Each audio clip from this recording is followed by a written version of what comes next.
Di awal film, kita akan diperkenalkan dengan seorang ayah bernama Brain yang sedang bermain bersama keluarganya menjelang hari Natal. Namun bersamaan dengan itu, ada dua kelompok gangster yang sedang terlibat baku tembak.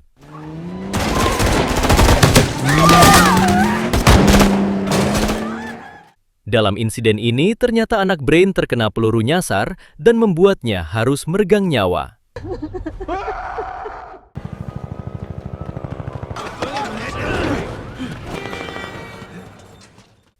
Setelah itu, Brain berusaha mengejar gangster yang sudah menghabisi putranya tersebut. Di sisi lain, kedua gangster yang tadi masih terus saja baku tembak untuk saling melumpuhkan. Sampai pada akhirnya, gangster yang memakai mobil oranye berhasil ditumbangkan.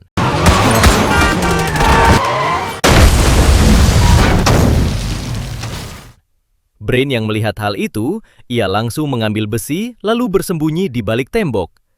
Sampai di suatu kesempatan, Brain menghantamkan besi tersebut ke mobil mereka. Sayangnya serangan itu tidak membuahkan hasil apa-apa, dan sekarang Brain malah harus ditembaki dari belakang. Terlihat Brain yang mulai terpojok setelah kemunculan mobil alat berat, hingga inilah yang dilakukan Brain. Semua anggota geng itu harus koit, kecuali pemimpin mereka yang bernama Haris. Tanpa ragu, Haris melumpuhkan Brain yang membuatnya tidak bisa berkutik. Kemudian Haris juga tidak segan-segan melakukan hal ini. Singkat cerita, ternyata Brain masih bisa diselamatkan dan sekarang tengah dibawa ke rumah sakit. Terlihat istri Brain yang semakin frustasi karena putranya sudah tewas dan suaminya dalam keadaan sekarat. Setelah menjalankan operasi berat, akhirnya Brain mampu melewati masa komanya. Walaupun sampai saat ini Brain belum sadarkan diri. Tak lama kemudian, datang seorang detektif bernama Angga menghampiri Brain. Melihat Brain belum sadarkan diri, Angga hanya memberikan kartu namanya agar Brain bisa menghubunginya nanti setelah sadar.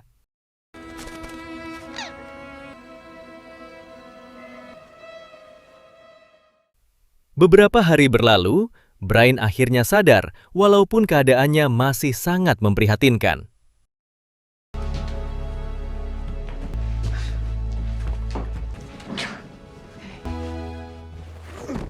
Bahkan untuk sekarang, Brain sudah tidak bisa bicara akibat peluru yang bersarang di tenggorokannya kemarin.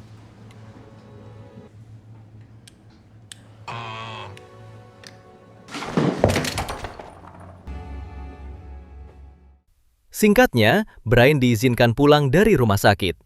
Di tengah perjalanan pulang, Brain melihat keadaan kota yang tambah kacau akibat ulah dari para gangster yang semakin brutal.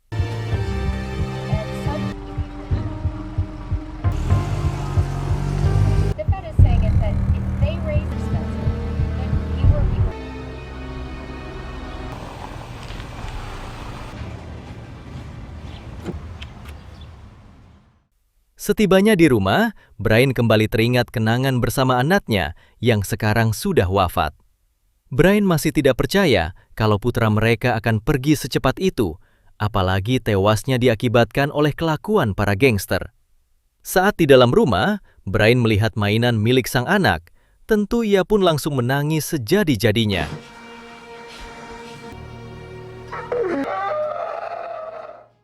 Di hari-hari berikutnya, Brain menjadi frustasi lalu melampiaskannya dengan minum-minum di gudang belakang.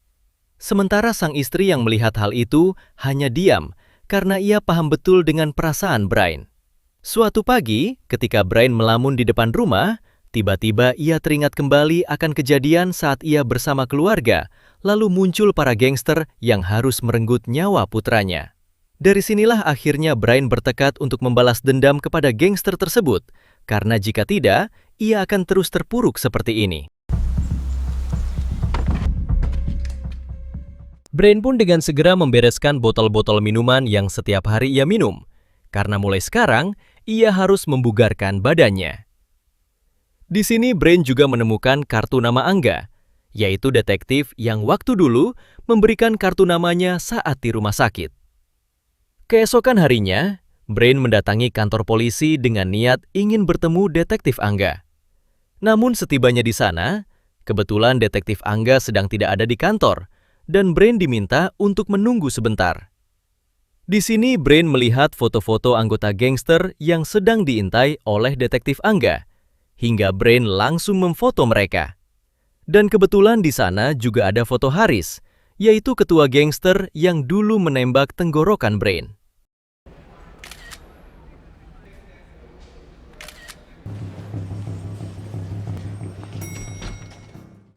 Setelah itu, Brain memutuskan untuk pulang dan tidak jadi menemui Detektif Angga.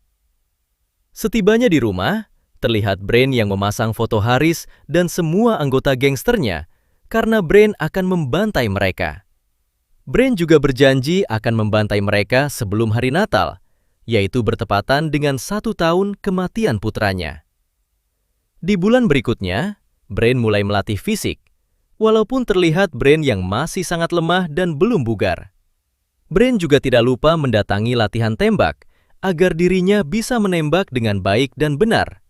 Sayangnya semua tembakan Brain tidak ada satupun yang tepat sasaran. Setelah itu, Brain membeli mobil bekas, karena ia sadar dalam aksinya nanti, Brain akan membutuhkan mobil tersebut.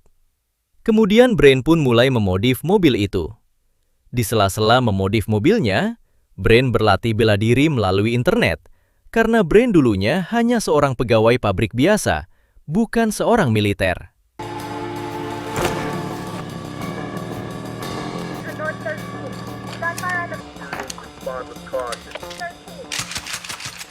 Di sisi lain, sang istri mulai merasa jenuh dengan tingkah Brain.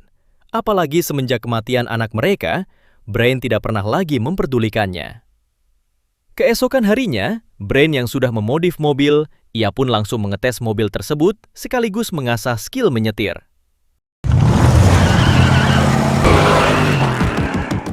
Singkat cerita, sang istri yang merasa dirinya tidak pernah lagi dipedulikan oleh Brain, ia pun akhirnya memilih untuk tinggal di rumah orang tuanya dan meninggalkan Brain. Brain yang melihat hal itu hanya bisa diam, karena Brain sadar kalau selama ini ia memang hanya fokus kepada tekad balas dendamnya saja.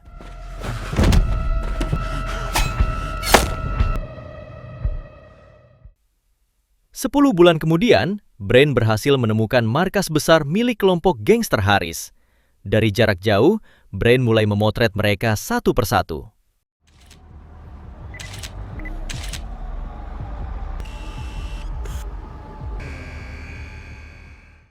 Brain juga melihat ada satu tangan kanan Haris yang sepertinya dialah orang yang menjalankan bisnis barang haram serta memegang keuangan gangsternya.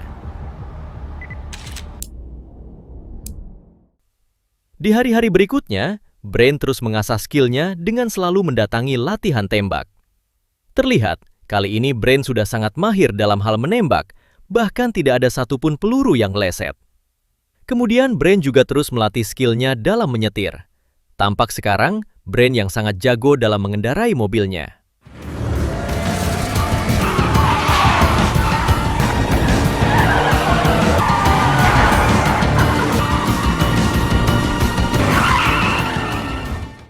Bukan hanya itu, Brain juga tidak lupa terus melatih fisik sampai membuat stamina dan kebugaraannya sangat baik.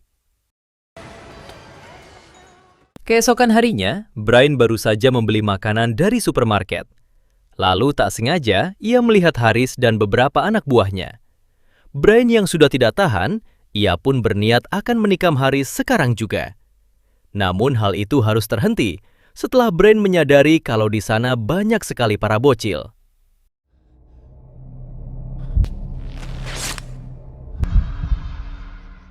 Ketika Brain hendak masuk ke mobil, ia malah ditabrak oleh anak buah Haris. Lalu Brain pun dipermalukan oleh pacarnya Haris.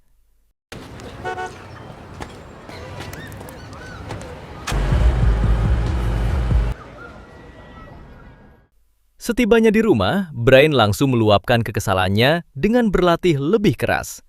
Singkat cerita, pada 23 Desember, Brain berniat mendatangi tangan kanan Haris. Diam-diam ia masuk ke dalam rumah si tangan kanan, hingga Brain berhasil melumpuhkannya.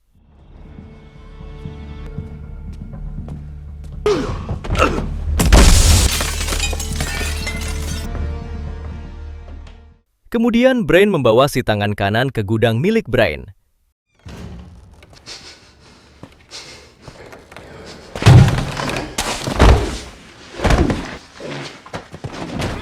Di sini si tangan kanan diminta untuk menulis semua kejahatan yang pernah dilakukan oleh kelompok gangsternya.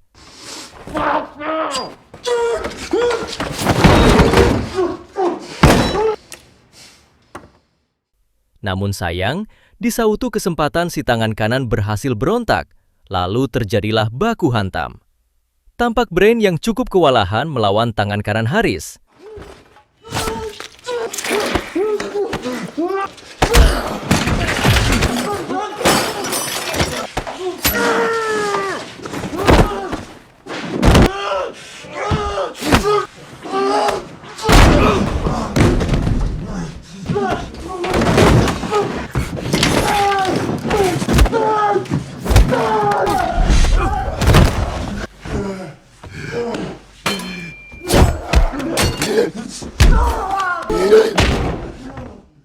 Namun pada akhirnya, Brain pun berhasil menumbangkan si tangan kanan.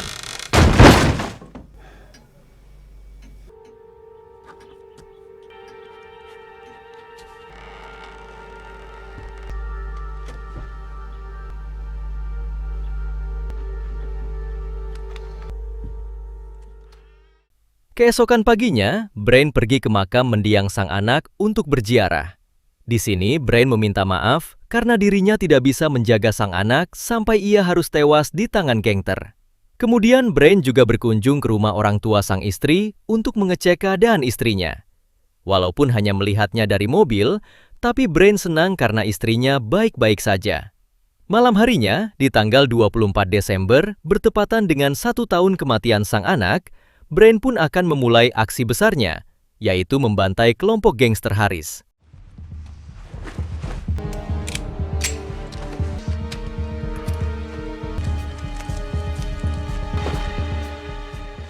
Adegan beralih ke detektif Angga yang saat itu tampak waspada karena rumahnya kedatangan seseorang. Ketika detektif Angga mengeceknya keluar, ternyata di sana sudah ada tangan kanan Haris yang kemarin dihajar oleh Brain.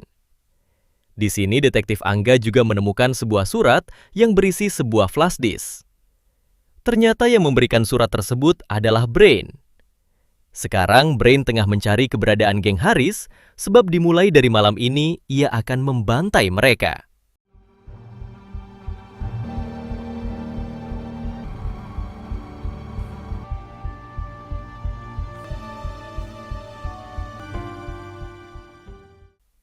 Di tengah perjalanan, Brain tak sengaja melihat 2 anak buah Haris yang sedang menghajar warga sipil. Brain yang tidak mau diam saja, ia pun bertekad akan melancarkan kebrutalannya dari mulai menghabisi mereka berdua. Di suatu kesempatan, ketika 2 anak buah Haris hendak pergi, inilah yang dilakukan Brain. Satu orang dari mereka berhasil koit, sementara satunya lagi mencoba menyerang Brain. Namun pada akhirnya, Brain mampu meratakan orang tersebut. 1 jam kemudian, Brain melemparkan bungkusan ke atas gedung dan kebetulan di sana ada anak buah Haris yang sedang berlatih gym. Ternyata yang dilempar Brain adalah jari tangan dari 2 anak buah Haris yang tadi dihabisi Brain. Di sini Haris yang menyangka kalau semua itu adalah ulah dari gangster musuh, tanpa menunggu lama, ia pun mengerahkan anak buahnya untuk menyerang gangster musuh. Singkat cerita, anak buah Haris menyerang geng musuh sampai terjadilah peperangan yang mengerikan. Terlihat di sana juga sudah ada Brain, karena Brain memang sengaja mengadu domba mereka agar saling menghabisi. Namun tak lama, Brain melihat seorang polisi wanita yang kala itu terjebak di tengah peperangan. Brain yang merasa tidak tega, ia pun terpaksa ikut ke dalam peperangan tersebut. Di sisi lain, ada 1 anak buah Haris yang merekam aksi Brain untuk diberitahukan kepada Haris. Kemudian, saat Brain hendak menyelamatkan si polisi wanita, sayangnya dia malah terkena tertembakan.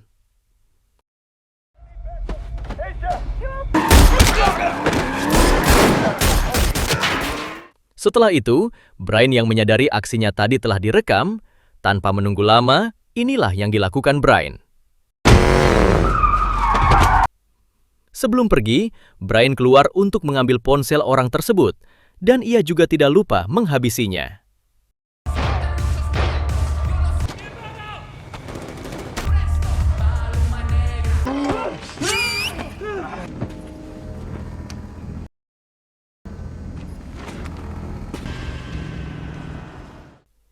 Kemudian, saat Brian menjauh dari tempat itu, tiba-tiba ia diserang oleh anak buah Haris yang ternyata dari tadi mengikutinya.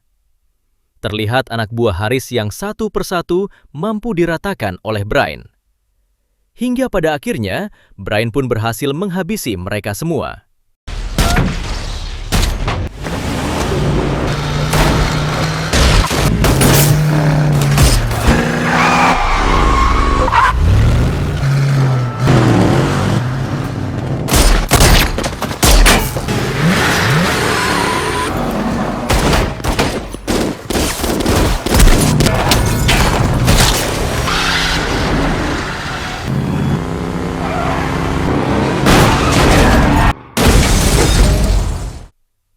Kemudian Brian kembali dihadapkan dengan anak buah Haris yang memakai motor.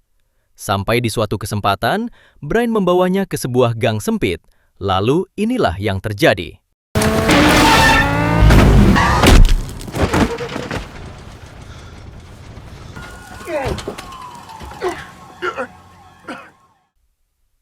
Singkat cerita, Brian pulang ke gudang miliknya, sebab semua persenjataan Brian telah habis akibat baku tembak tadi. Di sini Brian pun segera mengisi semua senjatanya karena Brian akan terus mengincar seluruh anggota gangster Haris. Tak lama setelah itu, Brian mendapat kabar dari ponsel yang sebelumnya ia ambil dari buah Haris, kalau Haris menyuruh anggotanya berkumpul di markas. Haris juga ternyata sudah mengetahui identitas Brian serta sang istri. Brian yang tidak mau mereka mengincar istrinya, ia pun dengan segera mendatangi markas Haris menggunakan motor, sebab pada malam ini juga mereka harus benar-benar musnah. Setibanya di sana, inilah yang dilakukan Brian.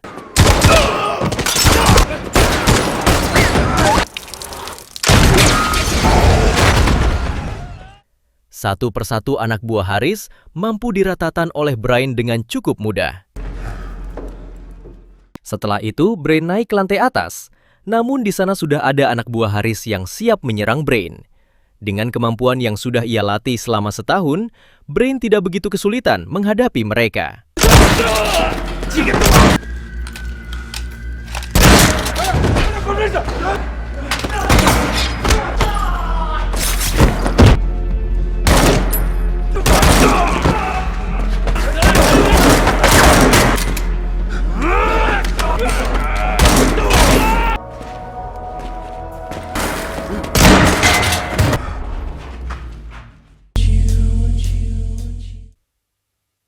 Di sisi lain, Haris dan pacarnya terlihat sedang berdansa karena ia yakin anak buahnya yang begitu banyak pasti bisa menghabisi Brian.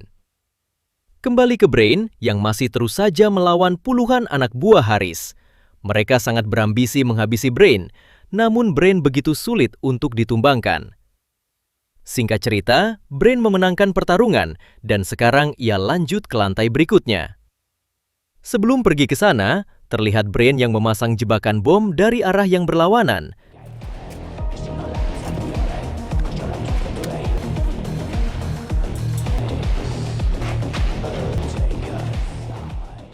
Kemudian saat Brian berjalan, tiba-tiba ia diserang oleh satu ajudan Haris yang sangat jago.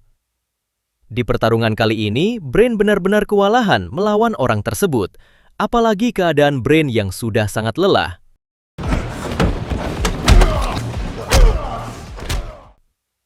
Bersamaan dengan itu, datang kembali beberapa anak buah Haris yang siap memburu Brian. Tapi untungnya mereka termakan jebakan bom yang dibuat oleh Brian tadi. Di sini Brian memanfaatkan kelengahan si ajudan dengan cara balik menghajarnya habis-habisan. Namun karena si ajudan yang begitu kuat, ia pun dapat membalikan lagi keadaan.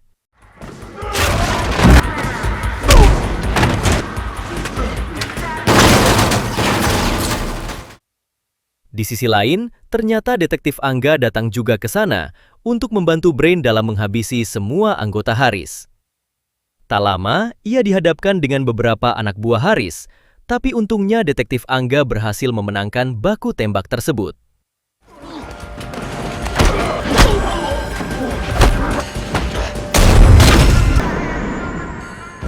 Kembali ke Brain yang pada akhirnya mampu menghabisi si ajudan, walaupun keadaan Brain sekarang harus babak belur. Setelah itu, Brain dan detektif Angga akhirnya bertemu. Mereka berdua sekarang sepakat untuk bekerja sama dalam menghancurkan Haris. Tak lama berselang, mereka berdua diserang oleh seorang wanita, yang mana wanita tersebut adalah pacarnya Haris. Sampai terjadilah baku tembak.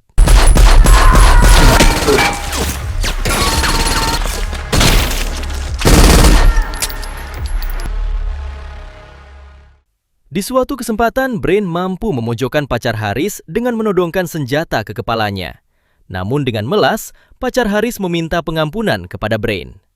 Brain yang kasihan, ia pun menurunkan senjatanya. Tapi tiba-tiba, dengan bantuan detektif Angga, pada akhirnya pacar Haris berhasil mereka habisi, walaupun detektif Angga mengalami luka yang sangat parah. Setelah itu, Brain masuk ke ruangan utama, dan sekarang ia harus berhadapan dengan Haris. Ketika Haris melihat Brain, ia pun langsung memberondong Brain. Brain sendiri tidak koit, sebab ia memakai rompi anti peluru. Namun sekarang Brain sudah mulai terpojok. Kemudian Haris mendekat dan akan menembak Brain tepat di kepalanya. Namun tiba-tiba, dengan cepat Brain membalikan keadaan. Lalu tanpa ragu, Brain mencekik Haris hingga akhirnya ia pun modar.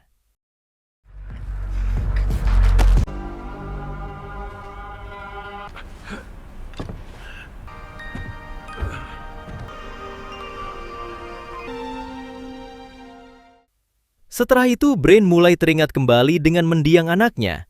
Bahkan Brain juga sampai membayangkan jikalau sang anak masih hidup suatu hari nanti, sang anak pasti akan diwisuda. Sebab dari dulu Brain sangat ingin sekali anaknya bersekolah setinggi-tingginya. Keesokan harinya pada tanggal 25 Desember atau tepatnya pada hari Natal, memperlihatkan istri Brain yang mengunjungi makam sang anak. Di sini ia menemukan sebuah surat yang sengaja ditinggalkan oleh Brain. Di dalam surat tersebut, Brain meminta maaf karena ia sudah mengabaikan sang istri selama 1 tahun. Tapi untuk sekarang, Brain meminta sang istri agar kembali pulang, sebab semua dendamnya sudah terbalaskan.